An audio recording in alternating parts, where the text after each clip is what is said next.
Hello, it's Terry again over on, I call it Mount Baldy. We're a little village, fishing village back on the kind of north side of the island, I believe. So it's one of my little favorite places to stop. So it's about a 3 to 5 mile road trail / trail around the island.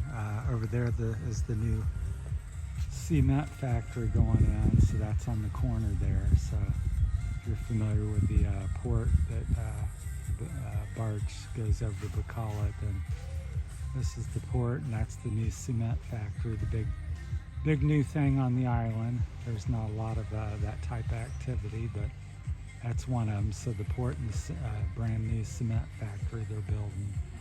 So we'll show you that. We'll go up on top of that cliff over there after a bit. So yeah, one of my favorite little things. We're about 20 minutes from the house, 30 minutes maybe from San Fernando. So it's pretty peaceful. Just some beautiful boats here, and I just love the way they're very colorful, decorated, and usually very similar. The greens, the red, orange.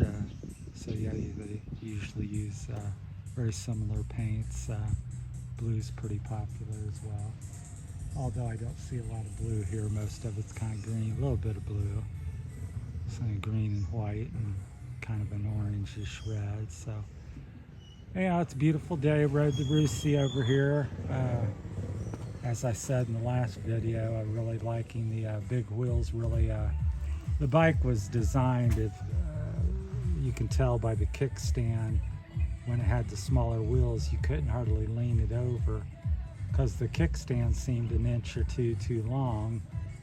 But with the 1821, it sets up just right, so you can tell it was really designed to have the bigger wheels. Smaller wheels, I believe, is just for the Asian market, and because it sets up tall. I think it went from about 34.5, 35 inch to now about 36.25, roughly, maybe 36.5 inch seat height from the ground to the thing. So up about 1.25 inches roughly.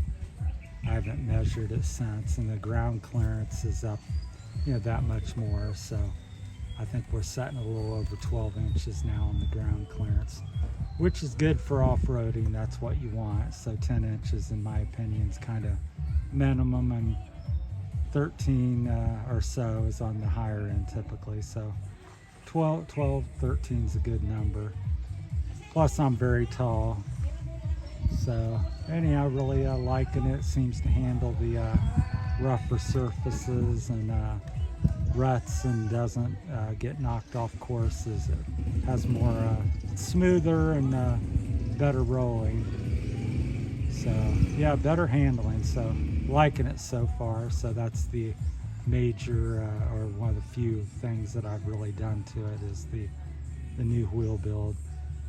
If you ever, if anybody out there ever has any comments or questions, feel free. I'm looking to do some performance modifications to the suspension, make it smoother, set up higher in the travel.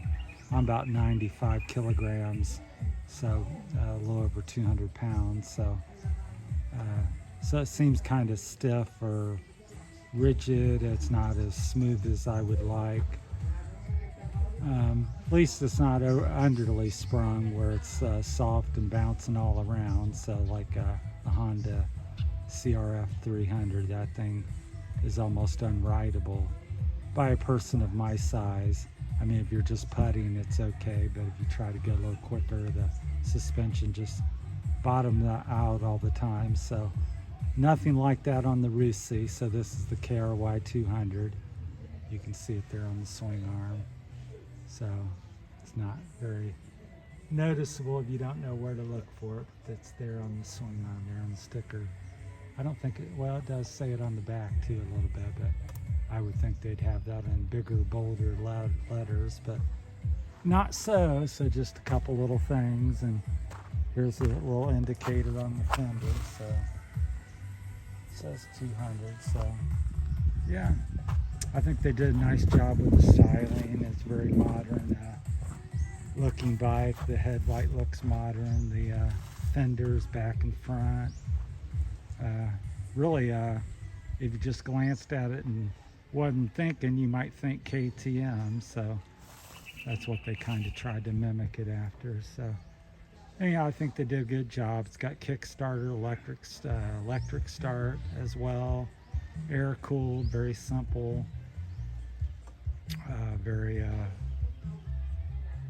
nice bike for the money. So I think I paid 70,000 pesos, and I put another 10,000 into the wheels, tires, and tubes, getting them redone to the bigger ones. So I got about 80,000 pesos, which is approximately maybe $1,600 in it. So for a brand new motorcycle, I think that's pretty not bad.